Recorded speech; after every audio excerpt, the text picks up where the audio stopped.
मैं विकास विश्वकर्मा आप सबका स्वागत करता हूं हमारे इस यूट्यूब चैनल में। इसका नाम है विकास स्टडी पॉइंट्स। दोस्तों, इस वीडियो में हम बात करने वाले हैं पॉलिटिकल साइंस का चैप्टर नंबर 4, जिसका देखेंगे यहाँ पे इंपॉर्टेंट क्वेश्चन। ठीक है, कार्यपालिका, जिस चैप्टर का नाम है एग्जीक्यूटिव। यहाँ पे एक चीज देखिए आप कि मैंने अपने नोट्स में सारे क्वेश्चन को कवर करवा दिया, लेकिन कई सारे बच्चे कहते हैं कि सर इसका इंपॉर्टेंट क्वेश्चन की वीडियो लाओ।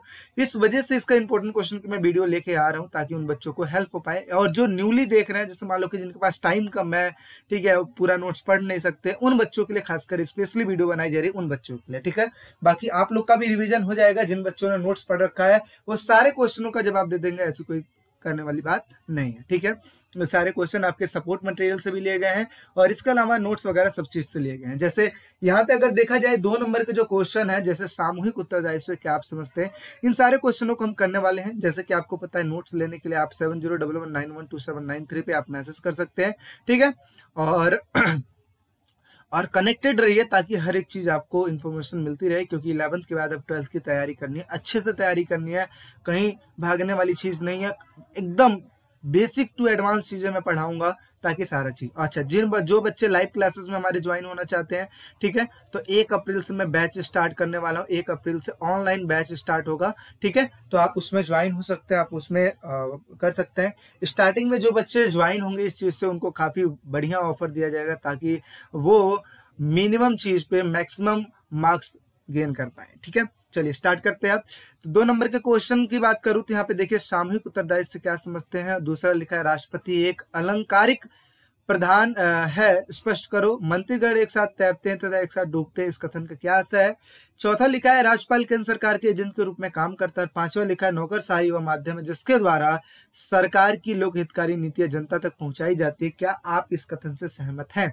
तो आप देखिए इसके आंसर की बात कर लेते हो। जैसा लिखा है, सामूहिक उत्तरदायित्व से आप क्या समझते हैं। तो यहाँ पे देखिए, सामूहिक का मतलब होता है सब। क्या होता है? सब यानी कि समूह के टाइप में बात हो रही है जिसमें सब होते हैं।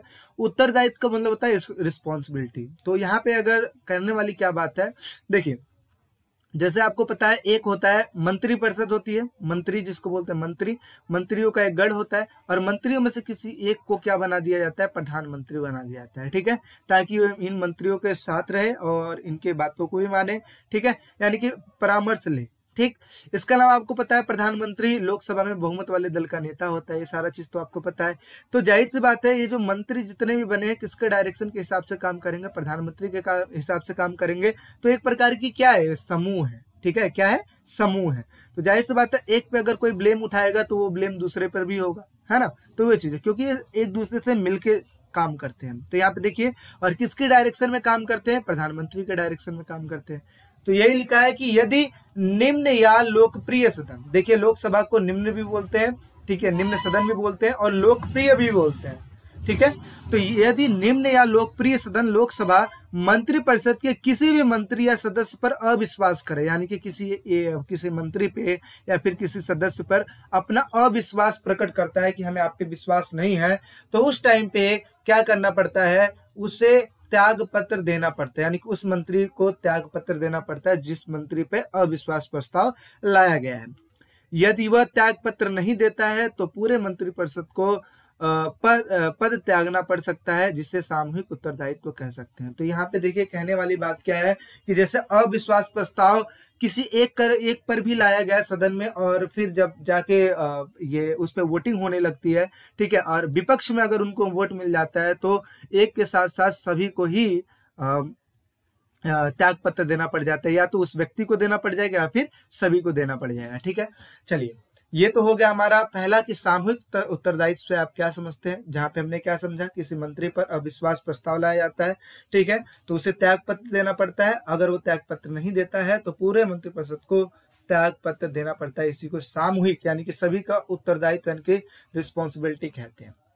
ठीक, इसके बाद टॉपिक हमारा है, राष्ट्रपति एक अलंकारिक प्रधान है। अलंकारिक का मतलब होता है कि जैसे आपने पढ़ा होगा कि राष्ट्रपति सिर्फ नाम मात्र का होता है। क्या होता है? नाम मात्र का। तो नाम मात्र का ही जो मतलब होता है वो अलंकारिक ही होता है। ठीक है। तो राष्ट्रपति एक अलंकारिक प्रधान है, स्पष्ट कीजिए कैसे। तो ये लिखा है राष्ट्रपति एक अलंकारिक प्रधान है, इससे ये तात्पर्य है कि राष्ट्रपति सिर्फ नाम मात्र की कार्यपालिका होती है। वास्तविक जो शक्ति होती है वो किसके पास होती है, प्रधानमंत्री के पास होती है, और उनकी प्रधानमंत्री तथा उनकी मंत्रिपरिषद करती है। यानी कि वास्तविक जो शक्ति का जो प्रयोग है वो प्रधानमंत्री करता है और साथ ही साथ उसकी मंत्रिपरिषद भी करती है।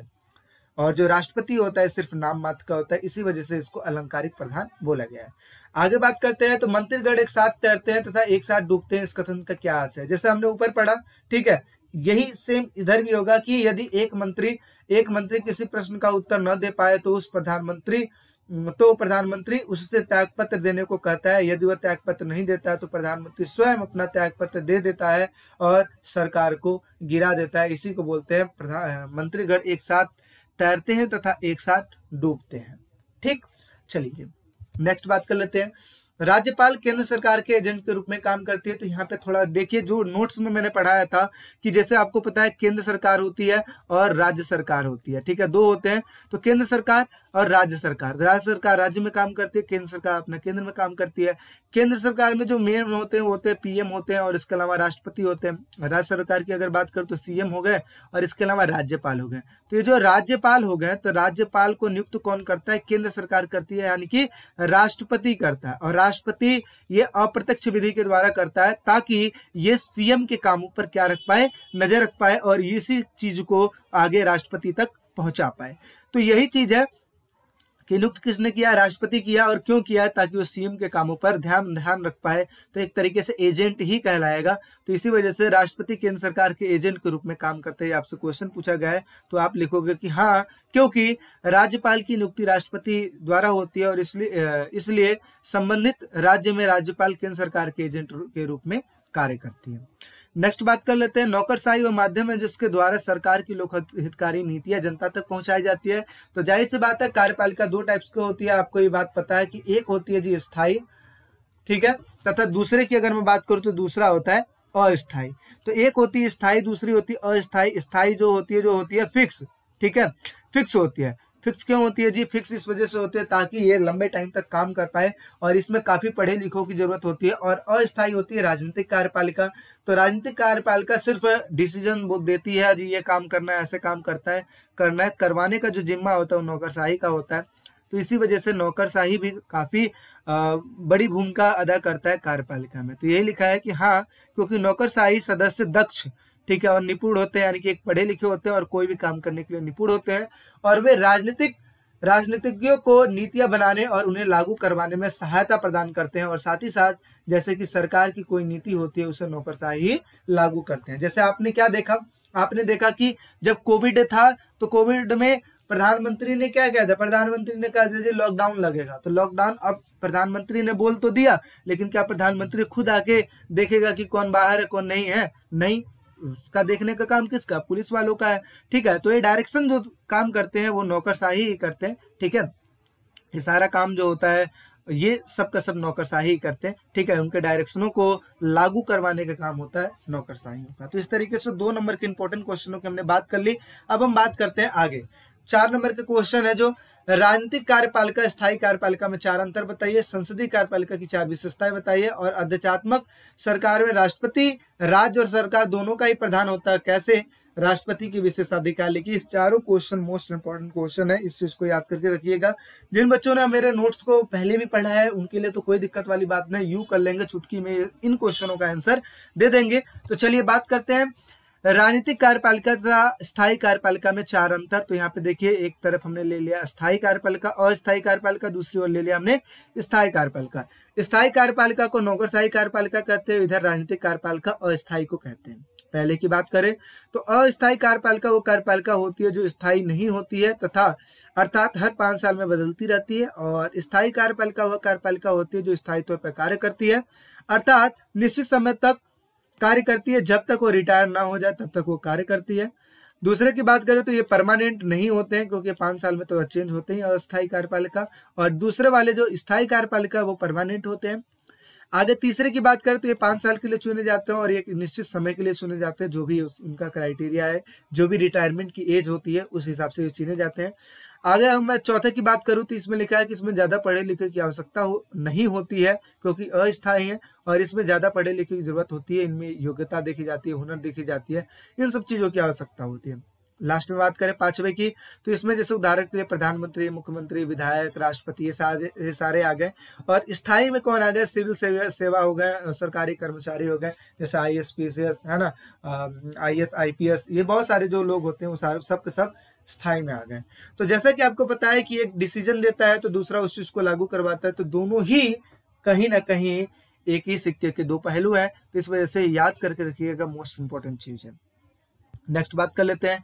अगला लिखा है कि संसदीय कार्यपालिका की 4 विशेषताएं लिखी है। तो 4 विशेषता क्या है? संसदीय कार्यपालिका की 4 विशेषताएं निम्नलिखित है। पहला है सरकार का प्रमुख प्रधानमंत्री होता है। तो पहले चीज क्या है संसदीय कार्यपालिका में? तो सबसे पहले यहाँ पे एक चीज और समझ लो कि संसद होता है। क्या होता है जी? संसद होता है। संसद 2 टाइप्स का होता है, एक होता है लोकसभा, दूसरा होता है जी राज्यसभा। तो जाहिर सी बात है, ठीक है। तो यहाँ पे देखिए सरकार का प्रमुख कौन होता है? प्रधानमंत्री होता है। तो यहाँ पे अगर मैं बात करूं तो जो लोकसभा होता है, लोकसभा में जिस भी पार्टी को सबसे ज्यादा वोट मिलता है उन्हीं में से एक को क्या बना दिया जाता है? प्रधानमंत्री बना दिया जाता है। और आगे चल के राष्ट्रपति को चुन लिया जाता है अप्रत्यक्ष विधि के द्वारा, यानी कि एकल संक्रमणीय मत पद्धति के द्वारा राष्ट्रपति का चुनाव होता है। ठीक है। तो यहाँ पे अगर मैं बात करूं तो राष्ट्रपति जो होता है देश का प्रमुख होता है, और जो PM होता है वो होता है सरकार का प्रमुख। ठीक है। तो पहला जो विशेषता की बात करें तो सरकार का जो प्रमुख होता है उसे प्रधानमंत्री कहते हैं। जैसा कि मैंने लिखा है, सरकार के प्रमुख को प्रधानमंत्री कहते हैं। तो ये चीज याद करके रखिएगा, यानी कि संसदीय कार्यपालिका में प्रधानमंत्री सरकार का प्रमुख होता है। ठीक है। जो कि प्रत्यक्ष विधि के द्वारा चुना जाता है, डायरेक्ट विधि के द्वारा चुना जाता है। दूसरी बात करते हैं, राष्ट्र का प्रमुख राष्ट्रपति होता है। तो जैसे आपको पता है राष्ट्र को ही देश बोलते हैं, देश का प्रमुख क्या होता है? राष्ट्रपति होता है। तो संसदीय कार्यपालिका में राष्ट्र का प्रमुख राष्ट्रपति होता है। तीसरे की बात करते हैं, विधायिका में बहुमत दल का नेता प्रधानमंत्री होता है। जो कि मैंने बात किया कि लोकसभा में जो बहुमत वाला जो दल होता है उसी का जो नेता होता है प्रधानमंत्री होता है। तो यही लिखा है कि संसदीय कार्यपालिका की विधायिका में बहुमत वाले दल का जो नेता होता है उसे प्रधानमंत्री कहते हैं। और लास्ट में लिखा है कि विधायिका के प्रति उत्तरदायित्व इनका होता है, यानी कि जो PM होता है, PM का ही उत्तरदायित्व किसमें होता है? विधायिका के प्रति होता है। यानी कि वही जवाबदेह होता है कि क्या वो कर रहे हैं, कौन सी नीति बना रहे हैं और किस हिसाब से बना रहे हैं। उनका कहीं ना कहीं रिस्पॉन्सिबिलिटी ये बनता है कि अगर वो कोई भी डिसीजन लेते हैं तो जाहिर सी बात है उस चीज को पॉइंट वाइज रखे। अगर कोई अपोजिट पार्टी उनसे पूछती है कि आपने कार्य क्यों किया, तो वो अपने हिसाब से उन क्वेश्चनों को बताएं। जैसे कि आपको पढ़ाते वक्त मैंने बताया था ना, शून्यकाल और प्रश्नकाल। प्रश्नकाल में तिरछे क्वेश्चन पूछे जाते हैं विपक्षी दलों के द्वारा, तो वही चीज है। ठीक है। तो संसदीय कार्यपालिका में विधायिका के प्रति जो जवाबदेह देता है वो होता है प्रधानमंत्री। प्रधानमंत्री सारे क्वेश्चनों का उत्तर देता है तथा उसके मंत्रीगण सारे क्वेश्चनों का आंसर देते हैं। तो इस तरीके से संसदीय कार्यपालिका की ये विशेषताएं, और भी जो विशेषताएं वो सारा चीज आप लिख सकते हो, क्योंकि सारा काम जो होता है संसद से ही होता है, लोकसभा राज्यसभा से होता है, सारी नीतियां वहीं से बनाई जाती है। ठीक है। चीजें समझ में आ रही है? चलिए बात करते हैं नेक्स्ट। तीसरे की अगर मैं बात करूं तो यहाँ पे देखिए लिखा है कि अध्यक्षात्मक सरकार में राष्ट्रपति राज्य और सरकार दोनों का ही प्रधान होता है। तो यहाँ पे एक चीज देखिए, मैंने आपको बताया था कि जो कार्यपालिका होती है उसके टाइप्स की अगर मैं बात करूं तो 3 टाइप्स की होती है। कौन कौन सी होती है? एक होती है जी संसदीय। कौन सी होती है? संसदीय। दूसरा होता है अर्ध अध्यक्षात्मक। ठीक है। और तीसरे की अगर मैं बात करूं तो वो होता है सिर्फ अध्यक्षात्मक। ठीक है, अध्यक्षात्मक। तो ये होता है। तीसरे की बात करूं तो संसदीय में क्या होता है? लोकसभा, राज्यसभा, राष्ट्रपति, प्रधानमंत्री सब होते हैं जो कि विधायिका के प्रति उत्तरदायित्व होते हैं।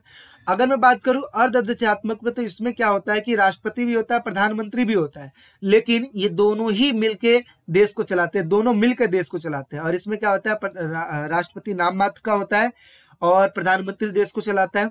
ठीक है। अच्छा, अध्यक्षात्मक में क्या होता है?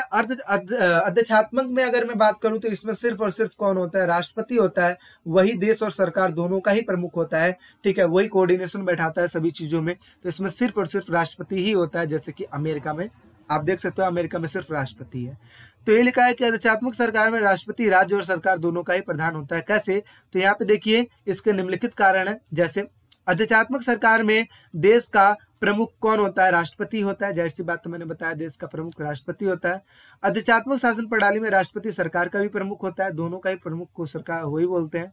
इसके अलावा अगर मैं बात करूं तो अध्यक्षात्मक शासन प्रणाली में राष्ट्रपति का जो चुनाव होता है वो प्रत्यक्ष विधि के द्वारा होता है, और हमारे देश में जो संसदीय कार्यपालिका अपनाई गई इसमें जो राष्ट्रपति का चुनाव होता है वो अप्रत्यक्ष विधि के द्वारा होता है। लेकिन अध्यक्षात्मक शासन प्रणाली में यानी कि ये वाली जो प्रणाली है इनमें कैसे होता है, प्रत्यक्ष विधि के द्वारा होता है। इसी वजह से जो यहाँ पे राष्ट्रपति होता है वो ज्यादा पावरफुल होता है। साथ ही साथ एक चीज और है, जैसे कि हमें पता है कि जो प्रधानमंत्री होता है वो हमारे इधर विधायिका के प्रति उत्तरदायित्व होता है ना, जवाबदेह होता है। लेकिन अध्यक्षात्मक शासन प्रणाली में जो राष्ट्रपति होता है विधायिका के प्रति कोई जवाबदेह नहीं होता है।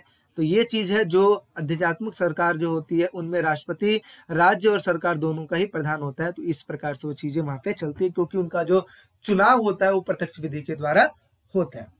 तो आई होप सारा चीज आपको समझ में आया होगा। चलिए बात करते हैं नेक्स्ट। तो अगला हम देखें तो यहाँ पे 6 नंबर के क्वेश्चन है, मोस्ट इंपॉर्टेंट है, जो कि याद करके रखिएगा। जैसे आपसे क्वेश्चन पूछा जाए कि राष्ट्रपति के विशेषाधिकार लिखिए, तो देखिए इसको तो मैंने बहुत पहले डिफाइन कर रखा था, मोस्ट इंपॉर्टेंट चीज है।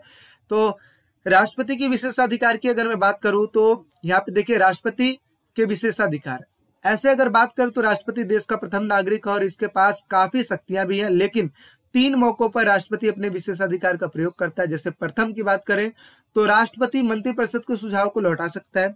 सबसे पहले अगर मैं बात करूं तो जो राष्ट्रपति होता है वो मंत्रिपरिषद के सुझाव को लौटा सकता है और उसे पुनर्विचार करने के लिए भी कह सकता है। ऐसे करने में राष्ट्रपति अपने विवेक का इस्तेमाल करता है। जब राष्ट्रपति को ऐसा लगता है कि सलाह में कुछ कमी है अथवा कानूनी रूप से कुछ गलतियां हैं या निर्णय देश के हित में नहीं है, तो उस टाइम पे वह प्रधानमंत्री से मंत्रिपरिषद से अपने फैसले पर पुनः विचार करने के लिए कह सकता है। यानी कि जब भी कोई विधेयक बनता है तो उस टाइम पे अगर राष्ट्रपति को कुछ त्रुटियां लगती हैं, कुछ गलतियां लगती हैं, तो उस टाइम पे उसको रिटर्न कर देता है ताकि उस पर दोबारा से विचार हो पाए। दूसरे की अगर मैं बात करूं तो राष्ट्रपति के पास वीटो ताकत होती है, जिसको निषेधाधिकार कहते हैं, जिससे वह सांसद द्वारा पारित विधेयक जैसे धन विधेयक को छोड़कर, यानी कि कोई भी विधेयक को वो नाम मंजूरी दे सकता है सिर्फ धन विधेयक को छोड़कर। तो इसे लिखा है जिससे वह सांसद द्वारा पारित विधेयक पर मंजूरी देने में देरी कर सकता है अथवा स्वीकृति देने से इंकार कर सकता है, इसे ही वीटो पावर कहते हैं। तो दूसरी शक्ति, पहला पुनर्विचार के लिए भेज सकता है, दूसरा इंकार कर सकता है, बनने नहीं देना है, और तीसरे की अगर मैं बात करूं तो तीसरा वो है कि तीसरे तरह का विशेषाधिकार राजनीतिक परिस्थितियों के कारण उत्पन्न होता है। औपचारिक तौर पर राष्ट्रपति प्रधानमंत्री की नियुक्ति करता है, और ये किस टाइप पे होता है, जब उदाहरण के लिए देखिए बोला गया है कि अगर कभी ऐसा हो जाता है कि किसी को बहुमत ना प्राप्त हो, यानी कि लोकसभा में जो दल है, दो दल है, मान लो कि 2 बड़े बड़े दल हैं जिसमें से दोनों को ही सेम बहुमत प्राप्त है, ठीक है, तो अब इसमें से प्रधानमंत्री चुनना मुश्किल वाली बात हो जाएगी। तो उस टाइम पे जो राष्ट्रपति होता है अपने विवेक का इस्तेमाल करके, अपने वोट का इस्तेमाल करके, अपने पद का इस्तेमाल करके किसी एक को चुनता है जो उस लायक होता है। तो ये देखिए लिखा है कि अगर कभी ऐसा हो जाए कि किसी को बहुमत प्राप्त ना हो या पीएम पद के लिए एक से अधिक लोग सामने आ जाते हैं, तो उस टाइम पे राष्ट्रपति अपने विशेषाधिकार का इस्तेमाल करके निर्णय ले सकता है। तो इस इत्यादि तरीकों से जो राष्ट्रपति है, राष्ट्रपति के विशेषाधिकार है। इसके अलावा तीसरे के अलावा एक चौथे की मैं अगर मैं बात करूं तो यहाँ पे देखिए चौथा वो है आपातकाल का। किसका? आपातकाल का। आपातकाल लगाने का सिर्फ एक लौता एक वो है, सिर्फ और सिर्फ राष्ट्रपति के पास, राष्ट्रपति आपातकाल लगा सकता है डिस्कशन करने के बाद। तो इस तरीके से देखा जाए तो राष्ट्रपति के विशेषाधिकार अपने ये हो गए। बढ़ते हमारे अगले क्वेश्चन की ओर। तो जो अगला हमारा क्वेश्चन है राष्ट्रपति की स्थिति और शक्ति के बारे में। तो यहाँ पे अगर देखा जाए तो राष्ट्रपति की स्थिति क्या होती है और उसकी शक्ति क्या होती है। तो राष्ट्रपति बनते कैसे, पहले इस चीज को देख लिया जाए। तो राष्ट्रपति बनने की योग्यता भारतीय संविधान के अनुच्छेद 58 के अनुसार दिया गया है। जैसे योग्यता क्या होती है, पहला भारत का नागरिक होना चाहिए, दूसरा 35 वर्ष का उम्र जो है हो जाना चाहिए, है ना, पूरा हुआ होना चाहिए। तो यहाँ पे देखिए एक चीज बता दूं, जो संसद होता है, संसद के 3 अंग होते हैं। कौन कौन से होते हैं? एक होता है लोकसभा, दूसरा होता है राज्यसभा और तीसरा होता है राष्ट्रपति, ठीक है। और जाहिर सी बात है कानून भी ऐसे बनता है, लोकसभा, राज्यसभा और राष्ट्रपति तीनों हिसाब से कानून बनता है। तो यहाँ पे देखिए अगर मैं ये याद करने की बात करूं तो जो लोकसभा होता है, लोकसभा का 25 उम्र होना अनिवार्य है, राज्यसभा का 30 और राष्ट्रपति का 35 और उपराष्ट्रपति का भी 35 होना अनिवार्य है, ठीक है। तो ये लिखा है कम से कम 35 वर्ष की आयु पूरी होनी चाहिए। इसके साथ अगर बात करें तो वह व्यक्ति किसी भी लाभ के पद पर कार्यरत ना हो। इसके अलावा वह लोकसभा का सदस्य निर्वाचित होने की पूरी योग्यता रखता हो, यानी कि वो इतना कैपेबल हो, इतनी उसके पास एबिलिटी हो कि वो लोकसभा में चुने जाने योग्य हो। ठीक है, यानी कि जो लोकसभा में जो सदस्य होते हैं, उनकी जितनी योग्यताएं होती है वही योग्यता देखी जाती है राष्ट्रपति बनने के लिए, राष्ट्रपति बनने वाले जो लोग होते हैं, प्रतिनिधि होते हैं, उनके अंदर। ठीक है, आगे अगर बात करें तो राष्ट्रपति 5 वर्ष के लिए चुना जाता है और इनका चुनाव सीधा जनता के द्वारा चुने हुए प्रतिनिधि यानी कि विधायक, सांसद द्वारा होता है। और कौन सी विधि के द्वारा होता है? एकल संक्रमणी मत पद्धति के द्वारा इनका चुनाव होता है। राष्ट्रपति के पास कौन कौन सी शक्तियां होती हैं? तो इस शक्तियों के देख लिए, कार्यकारी शक्ति होती है, विधायी शक्ति होती है, ठीक है, कानूनी विधायी शक्ति होती है, आपातकालीन जैसी शक्तियां इनके पास होती है।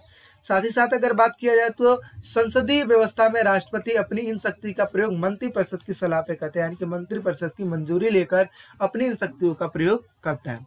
यहाँ पे एक चीज और देखिए, राष्ट्रपति की शक्तियां जो कि हमने पहली बात कर ली, कुछ चीजें और हैं जो कि इस चीज में देखिए। अगर मैं स्थिति की बात करूं तो राष्ट्रपति जो होता है राष्ट्र का अध्यक्ष होता है, और दूसरा बात करें तो ये तीनों सेनाओं का प्रधान होता है, जल सेना, थल सेना, वायु सेना, इन तीनों का प्रधान होता है राष्ट्रपति। इसके अलावा राष्ट्रपति आपातकाल लगा सकता है, साथ ही साथ राष्ट्रपति के पास वीटो पावर होता है, यानी कि निषेधाधिकार होता है। साथ ही साथ राष्ट्रपति मंत्रिपरिषद के सुझाव को लौटा सकता है, उसे अपने फैसले पर पुनर्विचार करने के लिए कह सकता है, और इसके अलावा औपचारिक तौर पर राष्ट्रपति प्रधानमंत्री की नियुक्ति करता है। जब सिचुएशन ऐसी आ जाती है कि एक प्रधानमंत्री पद के लिए एक से अधिक सदस्य सामने आते हैं, उस टाइम पे अपने विवेक का इस्तेमाल करके राष्ट्रपति किसी एक को नियुक्त कर सकता है प्रधानमंत्री बनने के लिए। तो इस तरीके से इन सारे क्वेश्चनों का आंसर मैंने दे दिया। आई होप सारी चीजें आपको समझ में आया होगा। ये मोस्ट इंपॉर्टेंट क्वेश्चन है जो कि आपको समझना पड़ेगा। अच्छा, साथ ही साथ अगर देखा जाए तो एक क्वेश्चन और है जो कि 6 नंबर में पूछा जाता है। देखिए, क्या राष्ट्रपति मंत्रिपरिषद की सलाह मानने के लिए बाध्य है? जैसे कि आपने क्या पढ़ा कि राष्ट्रपति होता है और राष्ट्रपति के लिए क्या बनाया जाता है? एक मंत्रिपरिषद बनाया जाता है। तो क्या जो मंत्रिपरिषद जो सलाह देते हैं उसको राष्ट्रपति मानेगा या नहीं मानेगा? ठीक है, ये मेन क्वेश्चन पूछता है कि राष्ट्रपति प्रधानमंत्री मंत्रिपरिषद की सलाह मानने के लिए बाध्य है, यानी कि मजबूर है। इसके लिए आप कोई 3 तर्क दीजिए। तो देखिए, ऐसा कहा जाता है कि हाँ, क्योंकि राष्ट्रपति जो होता है, सबसे पहले अगर मैं बात करूं तो यहाँ पे देखिए, संविधान में ऐसा प्रावधान दिया गया है जहां पे राष्ट्रपति मंत्रिपरिषद की सलाह को मानेगा, जैसे कि अनुच्छेद 74 के फर्स्ट में दिया गया है। दूसरा दिया है क्योंकि राष्ट्रपति जनता द्वारा प्रत्यक्ष रीति से निर्वाचित नहीं होता है। और तीसरा दिया गया है कि प्रधानमंत्री मंत्रिपरिषद वास्तविक कार्यकारी है। तो यहाँ पे देखिए, प्रधानमंत्री और मंत्रिपरिषद वास्तविक कार्यकारी है। अभी इसका मतलब क्या है, ध्यान से देखिएगा। सबसे पहले अगर मैं बात करूं तो जो राष्ट्रपति होता है, राष्ट्रपति का जो चुनाव होता है वो होता है अप्रत्यक्ष विधि के द्वारा। किसके द्वारा? अप्रत्यक्ष विधि के द्वारा। दूसरे अगर मैं बात करूं तो जो प्रधानमंत्री होते हैं, प्रधानमंत्री का जो चुनाव होता है वो होता है प्रत्यक्ष विधि के द्वारा, जो कि जनता चुनती है। तो पहली चीज तो ये प्रावधान दिया गया है कि जो सारा डिसीजन जो लेगा वो लेगा राष्ट्रपति। ठीक है, राष्ट्रपति डिसीजन लेगा और डायरेक्शन किसको देगा? प्रधानमंत्री का। तो यहाँ पे अगर एक चीज देखा जाए, प्रधानमंत्री सारा काम करेगा लेकिन सलाह मशवरा या निर्णय किसका होगा? राष्ट्रपति का होगा। यहाँ पे कहने की बात है कि जो राष्ट्रपति होता है वो देश का प्रथम नागरिक होता है, लेकिन सारा कार्य कौन करता है? प्रधानमंत्री होता है। इतनी चीजें सबको पता है। ठीक है, तो अब देखिए, जैसे मान लीजिए कोई भी प्रावधान आता है, कोई भी ऐसी चीज आता है, विधेयक आता है जो कि राष्ट्रपति यहाँ पे आता है, लोकसभा में आता है, फिर जाता है वो राज्यसभा में, और फिर उसके बाद जाता है राष्ट्रपति के बाद। तो राष्ट्रपति क्या करेगा? राष्ट्रपति उनके विचार को अगर सही लगता है तो सही मानता है, अगर गलत लगता है तो पुनर्विचार के लिए भेज देता है। अगर वो दोबारा पुनर्विचार करने के बाद भी अगर वो राष्ट्रपति के पास जाता है तो राष्ट्रपति को मजबूरन उस पर साइन करना पड़ता है। तो ऐसा प्रावधान दिया गया है। तो इसी वजह से बोला गया है कि राष्ट्रपति प्रधानमंत्री की सलाह मानने को बाध्य होता है। ठीक है, तो पहला देख लीजिए, इसमें लिखा है कि संविधान में ऐसा प्रावधान है अनुच्छेद 74 के फर्स्ट में। जैसे अनुच्छेद 74 में कहा गया है कि राष्ट्रपति मंत्रिपरिषद के सुझाव को लौटा सकता है और उसे अपने फैसले पर पुनर्विचार करने के लिए कह सकता है। अगर पुनर्विचार होने के बाद भी राष्ट्रपति के पास प्रस्ताव आ जाता है तो उस टाइम पे राष्ट्रपति को बाध्य होकर उस पे साइन करना पड़ जाता है। दूसरा क्या लिखा है? क्योंकि राष्ट्रपति जनता द्वारा प्रत्यक्ष रीति से निर्वाचित नहीं होता है। अब यहाँ पे देखिए, जो कि मैंने बताया कि राष्ट्रपति अप्रत्यक्ष विधि के द्वारा होता है, तो यही लिखा है कि राष्ट्रपति का चुनाव अप्रत्यक्ष विधि के द्वारा होता है और लोकसभा तथा प्रधानमंत्री और मंत्रिपरिषद का चुनाव जो होता है वो प्रत्यक्ष विधि के द्वारा होता है। इसलिए राष्ट्रपति मंत्रिपरिषद की सलाह को मानने के लिए बाध्य है। यानी कि लोकसभा में जो चुनाव होता है वो प्रत्यक्ष विधि के द्वारा होता है, प्रधानमंत्री भी चुना जाता है वो भी प्रत्यक्ष विधि के द्वारा होता है, और जो मंत्रिपरिषद भी चुना जाता है वो भी प्रत्यक्ष विधि के द्वारा होता है। इसी वजह से राष्ट्रपति उनकी सलाहों को नामंजूर नहीं करता है। आगे बात करते हैं, प्रधानमंत्री और मंत्रिपरिषद वास्तविक कार्यकारी है, क्योंकि जो राष्ट्रपति होता है सिर्फ नाम मात्र का होता है, यानी कि राष्ट्रपति सिर्फ नाम मात्र की कार्यकारी है, ठीक है, और प्रधानमंत्री और मंत्रिपरिषद वास्तविक कार्यकारी है, इसीलिए राष्ट्रपति मंत्रिपरिषद की सलाह को मानने के लिए बाध्य होता है। ठीक है, तो ये 3 रीजन है जिसकी वजह से राष्ट्रपति मंत्रिपरिषद की सलाह को मानते हैं।